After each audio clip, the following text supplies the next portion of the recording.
سید الشہداء مظلوم کربلا حضرت امام حسین علیہ السلام کی ولادت باسعادت ہجرت کے چوتھے برس 3 شعبان المعظم کو ہوئی،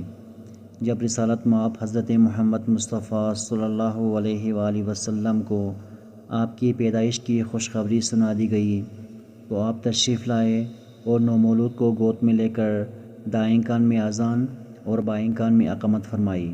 اور اپنی زبان مبارک کو نومولود کے منہ میں دے دیا۔ 7ویں دن حضرت امام حسین علیہ السلام کا عقیقہ کیا گیا۔ نبی کریم کی پرشفقت گود میں حضرت امام حسین علیہ السلام نے پرورش پائی۔ یہ وہ گود تھی جو اسلام کا گہوارہ تھی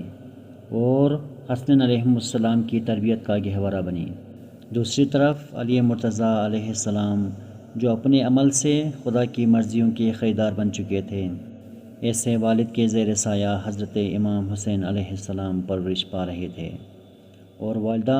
جو کہ جنت کی تمام خواتین کی سردار ٹھہری،